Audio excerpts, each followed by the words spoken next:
श्री शिवाय नमस्तुभ्यं। हमारा कर्म अगर हमने बहुत बेकार कर्म है, हमारे बहुत तकलीफ है, बहुत कष्ट है, बहुत दुख है, शिव महापुराण की कथा कहती है कि सदगुरु की शरण चले जाओ। संत महात्मा जोगी सन्यासी तपस्वी साधक उपासक कोई सदगुरु के पास जाकर निवेदन करो तो कुछ हमारे पूर्व का करा हुआ पाप कटना प्रारंभ हो जाए। हमारा पुराना पाप धीरे धीरे कटे। सदकर्म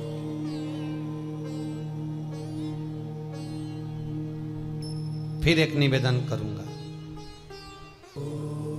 जीवन में अगर बहुत तकलीफ है, बहुत कष्ट है, आपको पहले भी कहा फिर कहते हैं, शिवरात्रि पड़ेगी।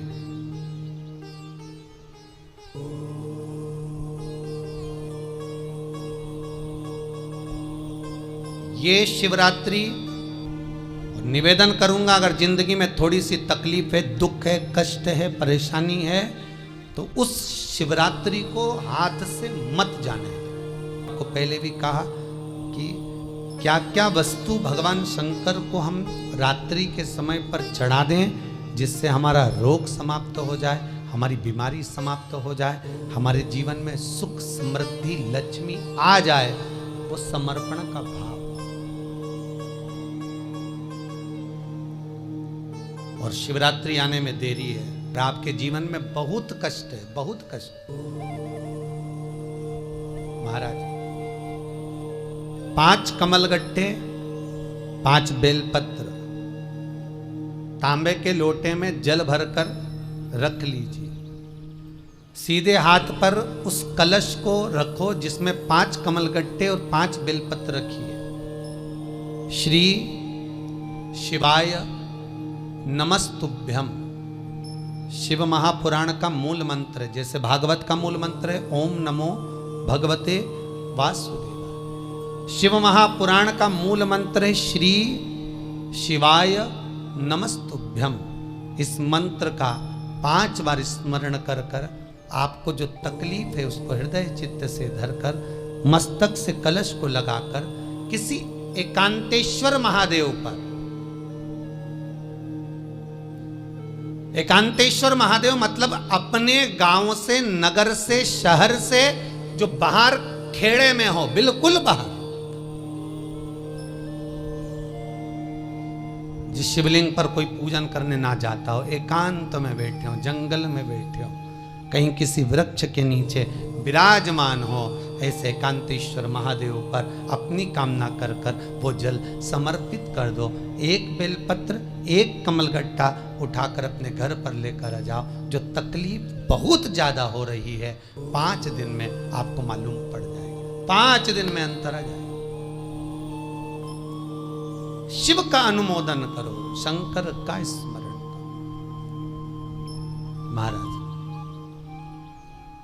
शिव का हो, शंकर का, मेरे बाबा विश्वनाथ का स्मरण करो, मिलेगा। फिर निवेदन करूंगा, ब्रह्मा ब्रह्मलोक में रहते हैं, भगवान विष्णु बैकुंठ में रहते हैं। मृत्यु लोक का अगर कोई देव है तो वो महादेव है। पृथ्वी का अगर कोई देवता है तो वो देव अधिदेव महादेव है। पर हमारी आदत है, हम पड़ोस की काकी आती है तो उसको प्रणाम करते हैं, मासी सास आती है तो उसको नमन करते हैं, चाची सास आती है तो उसको नमन करते हैं, और घर में सास बैठी रहती है उसको कभी नमन नहीं करते। आदत है ना हमारी। दूसरों को तो हम प्रणाम कर लेंगे पर घर की सास को नमन नहीं कर पाते। उसी तरह हम भगवान विष्णु का स्मरण कर रहे हैं, ब्रह्मा का स्मरण कर रहे हैं, सारे 33 कोटि देवताओं का स्मरण कर रहे हैं, पर भूलोक का इस देव अधिदेव महादेव का हम कितना स्मरण कर रहे हैं। हम तो भगवान शंकर के मंदिर में भी जाते हैं तो छल करते हैं। गए मंदिर में, वहां का लोटा उठा लिया, पानी भर लिया, शंकर जी को चढ़ा दिया। लोटा दूसरे का, पानी दूसरे का, मंदिर भी दूसरे का। पानी दूसरे का, लोटा दूसरे का, शंकर जी पे चढ़ा रही। अगर शंकर को जल चढ़ाना है तो घर से लेकर जा, लोटा भी घर से लेकर जा, और अगर मंदिर का पानी लिया है, मंदिर का लोटा लिया है, तो 1 रुपये लोटे का किराया और 1 रुपये जो लाइट जली, पानी भरा जिस पुजारी ने, उसका 2 रुपया दान पेटी में डाल, तब जाकर तू शंकर को पानी चढ़ाएगी, तब शंकर उस जल को स्वीकार करता है। किसी की लगी लगाई थाली मिल जाए पूजन की और तुम सिर पे पल्लू लेके कुंकू चावल रोली बोली सब चढ़ा दो और बेचारी वो बाद में आए तो देखे तो यहाँ सब साफ, तो क्या भगवान स्वीकार करेगा? भगवान ऐसा स्वीकार नहीं करे। फिर निवेदन है, बरसाती मेंढक मत बनो रे, अच्छे से सेवा करो, थोड़ी करो पर अच्छी करो, घर से पानी लेकर जाओ।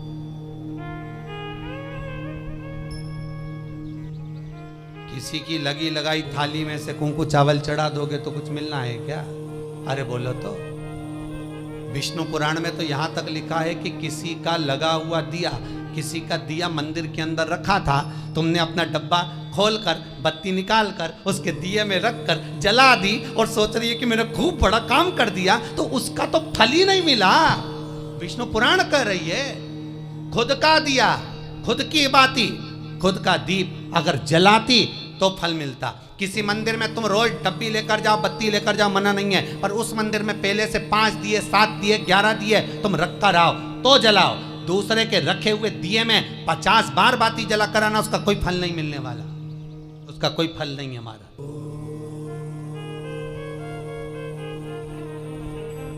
खुद का जल लेकर जाओगे, खुद का लोटा लेकर जाओगे तो फल। यहाँ तो स्वयं भागवत कह रही है, राजा बलि के सामने वामन भगवान कहते हैं, राजन तेरे कमंडल को लेकर आ, उससे संकल्प छोड़, अगर मेरे जल का संकल्प छोड़ेगा तो उसका कोई फल नहीं मिलने वाला। और अगर कोई यहाँ आता भी है तो साथ में पानी की बोतल लाओ, चावल लाओ, पूजा की थाली लाओ, फिर बैठो।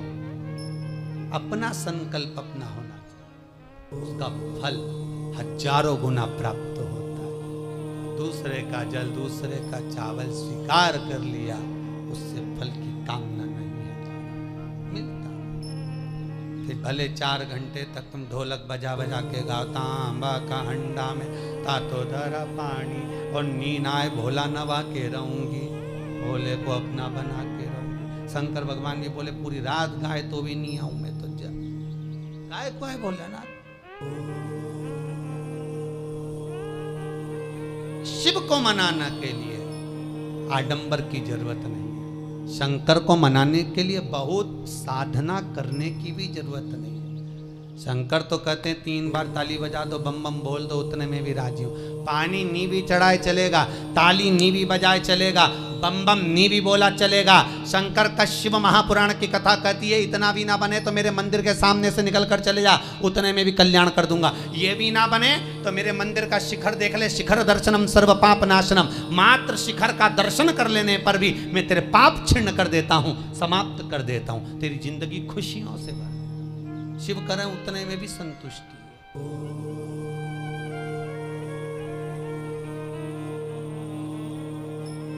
उतने में भी संतुष्ट।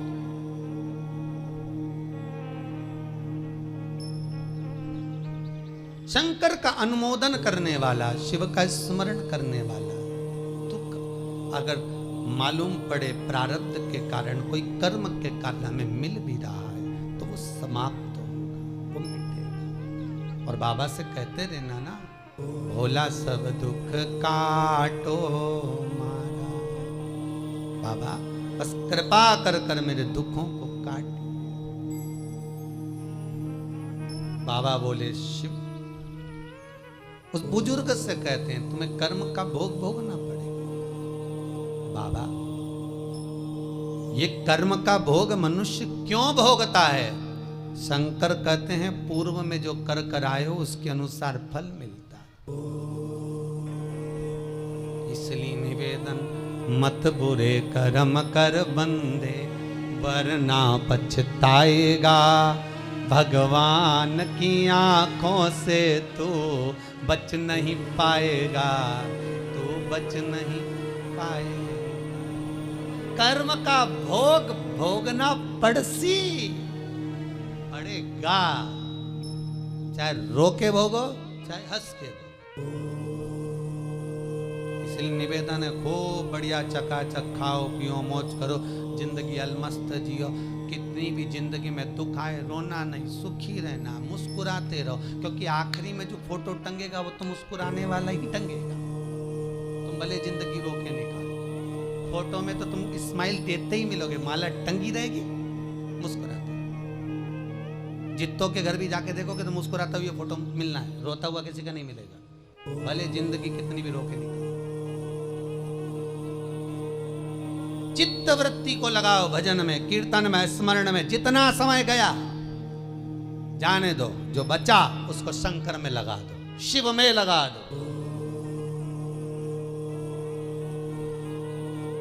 महाराज, कर्म का भोग भोगना, गति प्रारब्ध की, दूसरी जो प्रारब्ध की गति है उसको कहा तीव्र प्रारब्ध। इसके भोग को अगर तुम भोग रहे हो, दुख आया है तो संत सतगुरु की शरण में जाकर कहो, दुख मिटेगा। तीसरा है तीव्रतम प्रारब्ध। इस प्रारब्ध में अगर बहुत ज्यादा दुख आ गया तो कुछ ना करिए, एक काम करो, एकांत में बैठकर शिव का स्मरण करिए, शंकर का भजन। श्री शिवाय नमस्तुभ्यं।